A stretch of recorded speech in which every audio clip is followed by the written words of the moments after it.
खुलुमबाय hello everyone once again welcome back to the channel दिनैनि गोदान भिडिअ आङो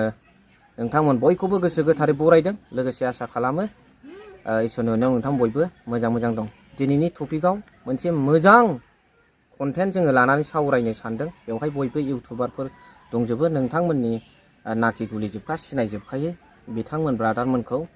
दा आङो बिथांमोनाव माखासे प्रश्न सोंगोन आरो दिनैनि प्रश्ननि मेन बिसेसआ जाहैबाय दुलाराय बर' फरायसा आफाद बिथांमोना बेनि एन्सारखौ होगोन फारि फारियै दिनैनि समाव दुलाराय बर' फरायसा आफादा सोरबा गाव गावनि मोनथायनि थाखाय नांनाय बर' आइजोफोरनि मोदोमाव आखाइ होनो आरो मालाबा सोरबा सैथोखौ खिथानाय इउटिउबार बिथांमोननि मोदोमाव आखाइ होनो आरो हरनि समाव दम हैनो आरो दिनैबो दुलाराय बर' फरायसा आफादा तामुलपुर बादि जिल्लायावहाय टेन्डार सिख'नानै UPPL जों दावराव जायो UPPL आरो UPPL नि गेजेराव गावस्रा होनायनि लामाखौ लानो आरो दिनै बे खोथानि सायाव बिथांमोन इउटिउबारफ्रा मा खोथा बुङो बेखौ दिनै नोंथांमोननो शेयार खालामनो आं थांगासिनो दङ दा गिबियावनो आङो नैबे बिथां ब्रादारनाव सोंग्रोगोन दिनै नोंथाङा दुलाराय बर' फरायसा आफादखौ लानानै आरो नोंथांनि सायाव माखासे जिखिनि बिथांमोना एटेक आक्रमणखौनो होननांगोन नोंथाङानो बिनि शिकार जादों दिनैहाय बे आक्रमणनि बुंनो थाङोब्ला बिथाङानो आक्रमण खालामजादों दा बेवहाय गासैबो बिथिं गावनि फारसेल' नङा गासैबो बिथिंखौ नायनानै बर' आइजोफोरनि सायाव आखाइ होनो नागिरनाय दिनै थार्मेल पावार प्रजेक्टनि सायाव माखासे खोथा बुंनाय आरो दिनै टेन्डार सिख'नायाव दावराव खालामनाय बेफोरखौ लानानै नोंथाङा दुलाराय बर' फरायसा आफादनि सायाव मा बिउ होयो बेखौ भिडिअनि गेजेरजों रायजोफोरनो फोरमायगोन दा थांनाय जुलाइनि 9 तारिख 8 तारिख खालि हरनि समाव तारमाने जोंनि बे आनसलिकनि दुलाराय बर' फरायसा आफादनि एबसुनि माखासे सोद्रोमाफ्रा आंनि न'आव थाङो जेनेबा जे एबसुनिफ्राय माबा मोनसे बाथ्राखौ लानानै रायलायनो फैदों आदा होननानै बुंबाय ओमफ्राय दा माहारियारि आफाद एबसुआ जुदि फैदोंब्ला आंबो रेसपन्स खालामबाय जिहेतु माहारियारि आफाद एबसु नालाय किन्तु उनाव लास्ट ममेन्टआव मिथिबाय मा एबसुजों लोगोसे जेनेबा UPPL पार्टिनि माखासे सानैसो सोद्रोमाफ्रा फैफानाय बाथ्राखौ आरो दा माहारियारि आफाद एबसु हिसाबै आंनि आनसलिकनि माखासे वर्कार जिथु गथ'फोरा जोंखौ मोजां मिथियो माबायदि मानसि माबायदि मा बेकग्राउन्डनि मानसि मोजां मिथियो नाथाय मोनसे मेन पइन्टआ जाहैबाय मा आंजों जुदि रायलायनो गोनां माबा मोनसे जुदि बाथ्रा दंमोनबा हरनि समाव फैनाङामोन आरो लोगोसे मोनसे माइनास पइन्टआ जाहैबाय मा बे माहारियारि आफाद दुलाराय बर' फरायसा आफादनि जायफोर मावथिफ्रा हरनि समाव फैदोंमोन बिसोर मानो UPPLनि बै माखासे सोद्रोमाफोरखौ लानानै फैनाय आरो दिनै बै UPPLनि माखासे सोद्रोमाफोरासो जाथावथारि जेराव पइन्टलेस माखासे बाथ्राफोरखौ लानानै तारमाने आंखौ टर्चार खालामनो फैनाय माने आंजों माने हेब्लुनो फैनाय तारमाने बै माखासे पइन्टलेस बाथ्राजोंनो माने नांलाय खमलाय जानायनि गेजेरजों तारमाने माबा मोनसे सुबिदा लानानै आंखौ तारमाने चान्स मोनोबा आंखौ तारमाने बुनानै थांनाय बेफोरबायदि मोनसे स्टाइलाव माने फैनायखौ आं तारमाने क्लियारलि तारमाने हमनो हादों लोगोसे दा आंनि एरियायाव जायबायदि एरियायाव आंनि न'आव थांदों हरनि समाव दा आंनि एरियायाव गोबाङानो माने मिथियो जे हरनि समाव एबसु थांदों बा सोरबा थांदों होननानै मोनसे दावराव दा दिनै गासैबो रायजो राजाफोरा मिथिबाय जे मा पइन्टआव थांदोंमोन दा पइन्टआथ' जेबोआनो गैया जेबो इस्यु गैया किन्तु दा जोङो डिटेल्स माने बेकग्राउन्डनि बाथ्राखौ मिथिनाय बायदिब्ला 10 दिन सिगांनिफ्रायनो बै आमखा इउटिउबारनाव थांनांगौ हायोबा बुनानै फैनांगौ बेफोरबायदि माखासे प्रेसारा माने बिसोरनाव फैबाय थाखादोंमोन किन्तु बिसोरखौ माने 10 दिन सिगांनिफ्राय थिनहरबाय थाबाय नालाय बिसोर माने आंनिसिम फैनो हायाखै खारन जेबो पइन्ट गैया जेबो इस्यु गैया दा जेबो जुदि पइन्ट गैयाबा इस्यु गैयाबा बिसोर आंनिसिम मा बाथ्राखौ लानानै दिनै सोंथि खालामनो फैगोन ना होमबा किन्तु माखासे जोंनि बर' हारिनि डार्टि लेभेलनि पलिटिकेल लिडारफोरनि थुनज्लायनायजों दिनै बेफोरबायदि माखासे जाथावथारि जाथाया आंजों दिनै जानानै थांबाय दिनै बे पर्बजरा बासबारि ओनसोलावबो जेराव हानि जेंनाखौ लानानै बै ओनसोलनि माहारियारि आफादनि माखासे वर्कारफ्रा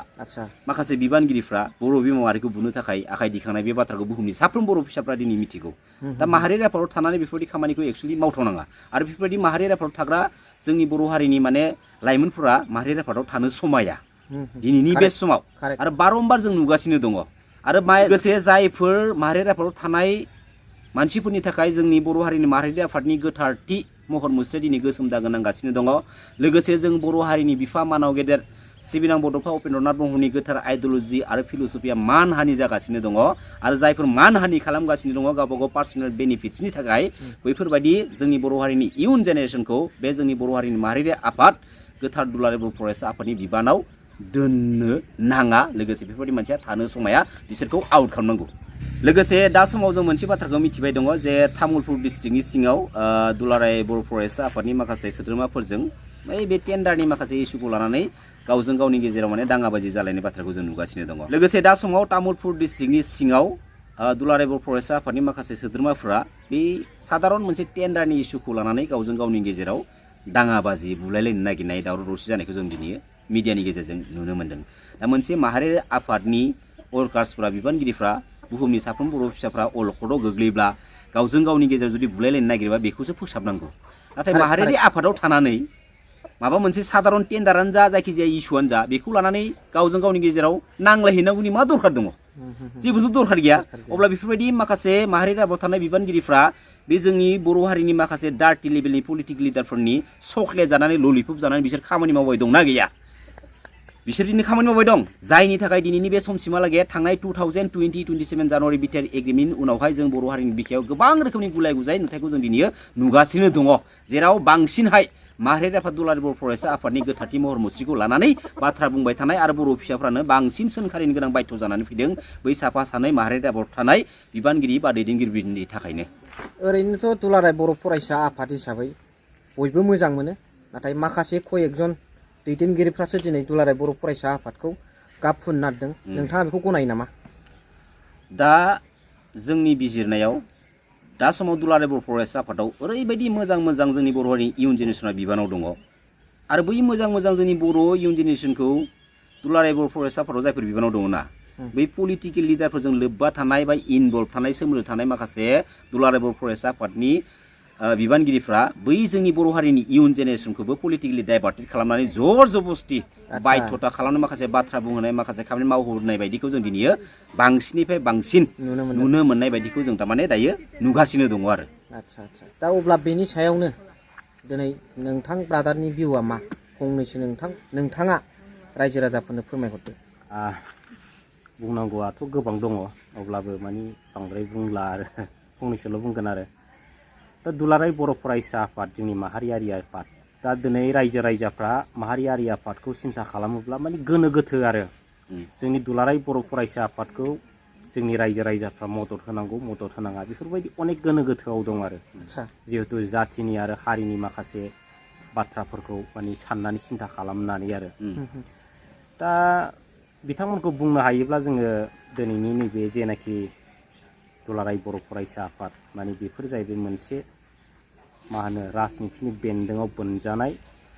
मोनसे दुलाराय बर' फरायसा आफादसो आरो दिनैनि नैबे दुलाराय बर' फरायसा आफादा। दा बिनि थाखायनो दिनै माने बिथांमोननि जेनाखि मावनो गोनां खामानि, बै माने मावनो गोनां खामानि माने रल्सफ्रा दिनैनि दिनाव माने गुबुन रोखोमै जायो आरो। बिथांमोना माने राजनितिनि माने लाबा लाबनि थाखायसो बिथांमोना दिनै खामानिखौ मावो, जायनि थाखाय दिनैहाय बिथांमोना सोरबा बर' बिमानि सायावबो बिथांमोना आखाइ माने दिखोलायनो हानाय बैफोरबायदि माने गुन्दागिरि बेबहारखौ देखायनो हायो आरो। दा जोङो बेखौनो बुंनो हायो, माने बै समनि एबसु आरो नैबे दानि समनि एबसु माने गोबां फाराग दं। दा रायजो राजाफ्रा मोनथियो आरो गोबां रायजो राजाफ्रा बुङो माने दिनैनि दिनाव एबसु गैला, UPPL माने बेथ' 100% आरो। दा जोङो बेखौनो सिन्था खालामनांगोन, दिनैनि दिनाव जुदि दुलाराय बर' फरायसा आफादा माने राजनिति हान्जानिफ्राय बिथांमोना गावस्रानानै जुदि खामानि मावनो रोङाब्ला माने बै दुलाराय बर' फरायसा आफादा जोंनि माने मा होनो बर' हारिनिफ्राय माब्लाबा माने लेथेर फेथेर माने गोमालांनो हागौ होननानै जों सानो आरो। दा जों बेखौनो सिन्था खालामनांगोन दिनैनि दिनाव साफ्रोमबो जोंनि बर'नि साफ्रोमबो गिदिर गोरों माने इन्टेलेक्सुयेल बिथांमोना माने जाहाथे बै दोलोआ मा रोखोम आरो बै दोलोनि मावथिफ्रा मा रोखोम आरो बै दोलोखौ जोङो माबायदि खोथा बुंब्ला बिथांमोनखौ मोनसे गोग्गो लामाजों लांनो हागोन, दा साफ्रोमबो इन्टेलेक्सुयेल बिथांमोनखौ नोजोर होनानै मोजां बाथ्रा बुंनांगोन आरो। अब्ला माने बे आफादा जोंनि माहारियारि सिनस्रि हिसाबै अराय सम थांनानै थागोन होननानै आं आसा खालामो। खिन्थु बिथांमोना गाव गावनि पलिटिकेल लाबा लाबखौ लानानै जुदि नैबेफोरबायदि UPPLनि जानानै जुदि खामानि मावोबा फाइनालि एबसुआ जोंनि बर' बिमानिफ्राय एबा बर' हारिनिफ्राय मालाबा सानसे गोमालांगोन आरो। बेखौ बिथांमोना सिन्था खालामनाया गोनां। दिनै जायनि थाखाय बिथांमोना दुलाराय बर' फरायसा आफादाव जायफोरबायदि बैसोनि मानसिया थानांगौ बैफोरबायदि बैसोनि मानसिखौ जों दिनैसिमबो नुवाखै आरो माने जाय मानसिया माने पलिटिकेल माने प्लेटफर्माव गसंनानै खामानि मावनो हायो माने बैफोरबायदि मानसिफ्रासो दिनै एबसुआव माने जायगा लायो आरो बिनि थाखायनो दिनै एबसुनि जेनाखि परिस्थिति बे परिस्थितिफ्रा दिनै गाज्रि माने जागासिनो दं आरो दिनै बिथांमोना हाथाय बाजार टेन्डार हक गासिबो बिथांमोनानो दिनै सेनानै लायो दिनै माबा मोनसे बाला अन्थाइनि टेन्डार हक दिनै बिथांमोनानो सेनानै लायो अब्ला जोंनि बर' रायजो राजाफ्रा मा मावगोन दिनै बिथांमोनानो सेनानै लायोबा जोंनि बर' रायजो राजाफ्रा मावनांगौआ जेनेबा मा मावनानै जेनेबा थाइसे थाइनैखौ इनकाम मोननो दा बिनिखायनो आं दिनै खावलायनो लुबैदों दुलाराय जोंनि बर' फरायसा आफादनि जेनाखि मावथिफ्रा गोग्गो गोसोनि जानांगौ आरो बिथांमोना पलिटिकेलजों खुनु लोब्बा जानो मोना अब्लासो माने नैबे दुलाराय बर' फरायसा आफादा माने अरायसम थांनानै थानो हागोन आरो नोंथाङा दिनैनि समाव दुलाराय बर' फरायसा आफादखौ सासे बर' फिसा हिसाबै माबादि जाजानायखौ लुबैयो बेखौ बे भिडिअनि गेजेरजों फोरमायगोन दा आं सासे बर' फिसा हिसाबै आं बेखौनो जाजानो लुबैयो आरो दुलाराय बर' फरायसा आफाद माने जों बर' हारिनि माहारियारि आफाद दा एबसु होननाय लोगो लोगोनो बुहुमनि साफ्रोमबो बर' फिसाफोरनि मोदोमाव नाङो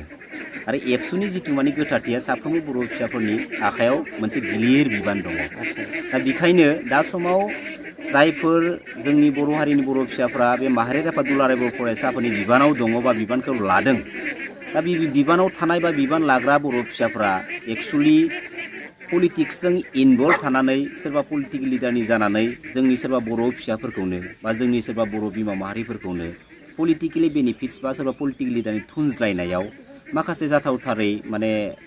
जालांनाय जाथायफोरखौ दाथ' जों गोबां गासिबो बुहुमनि साफ्रोम बर' फिसाफोर मिथिखायो दा माहारियारि आफादाव थानाय हिसाबै माने आंनिबा बेखौनो आं लुबैगोन एक्सुवेलि बियो सोरबा BPFआनो जा बियो सोरबा UPPआनो जा बा बे BJP बा जायखिजाया पलिटिकेल पार्टियानो जा पलिटिक्सनिफ्राय थारमाने गोजानाव थानानै माहारिनि जोंनि बर' माहारिखौ माबोरैहाय दैदेनलांनांगौ बेनि सायाव मोजां फकास माने थांखि लानानै खामानि मावलांनायखौ जों बयबो हास्थायो दा दिनैयो जिमानखिनि बेले बेजे जोंनि गेजेराव जागासिनो दङ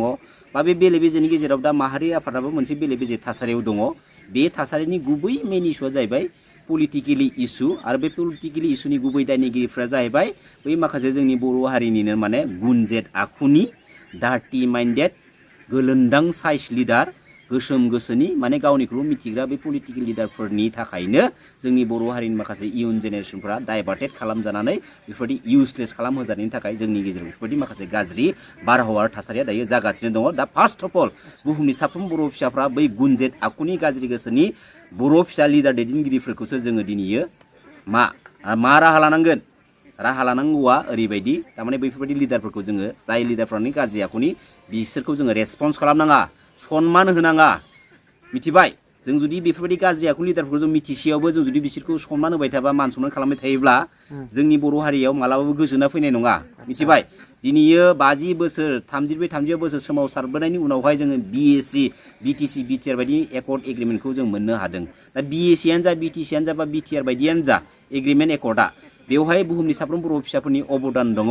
मिथिबाय बे बाथ्राखौ मानो बुजिया दिनै सोरबा गावबा गावनि बिमा बिफानि माने दोनलांखानाय सम्पति बायदि आंसो लाबनाय दिनै बे थांनाय गहपुर सनितपुरनि 87टा गामिया जोंनि BTRआव हाबदों बेवहाय सोरबा BPFनि बा आदार्स पलिटिकेल पार्टिनि माने लिडारफ्रा थांनाय पलिटिकेल केम्पिं खालामहैनो मोना बे बाथ्राया माबा गनायथाव नङा अब्ला थांनाय 2003 10 फेब्रुवारि BTC एकर्डनि गेजेरजों जेब्ला मानाव गेदेर बिटि ब्रादार्समोना BTC एकर्डखौ खालामना लाना फैनाय जायो बे BTC एकर्डनि गेजेरजों गासै 3082 ना 87टा गामिया जोंनि BTD एरियानि सिङाव लानानै BTC मोनसे काउन्सिल पलिटिकेल रुलिं सिस्टेमखौ लाबोनो हादोंमोन आरो बे BTCआव गासै टटेलि 40टा समष्टिखौ माने पलिटिकेलि रुलिं मोनसे माने संबिधानिक मोन्थाइजों लानानै फैदोंमोन अब्ला दिनैयो सोरबा बर' फिसाया जुदि बुङोब्ला बे BTC एकर्डनि गेजेरजों जों लाबोजानाय बे BTC एकर्डनि गेजेरजों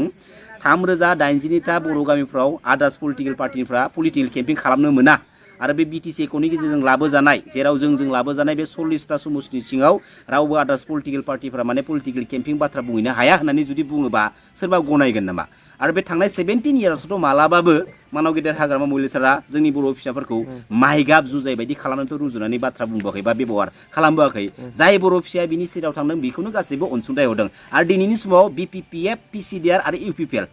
बे PCDR सिमहालागै जायफोर दा समाव बे UPPL नि लिडारगिरि नेतागिरि जाना दंना बिसोरनि माखासे सामसागिरि बा लिडारफ्रा BPF नि थोरसियाव जानानैनो पलिटिकेल रुलिंखौ बोरै खालामनांगौ बेखौ मानव गेदेर हाग्रामा सानिफ्रायनो सिखायनानै सोलोंनानै थांजोबनायखा नाथाय बे BTC एकनि गेजेरजों पलिटिकेल रुलिंखौ जुदि मोनबा बा लाबोनो हायामोनब्ला रावबो जोंनि बे BTAD बा दा समाव BTR ओनसोलनि सिङाव पलिटिकेल रुलिंखौ खालामनो रावबो मोनामोन दा मोनसे बाथ्राया रायजो राजानि सिगाङाव मोनसे गाज्रि मेसेजआ जाहैबाय मा जायफोर बर' लिडारफ्रा दैदेनगिरिफ्रा बा बै दैदेनगिरिफोरनि सामसागिरिफ्रा बै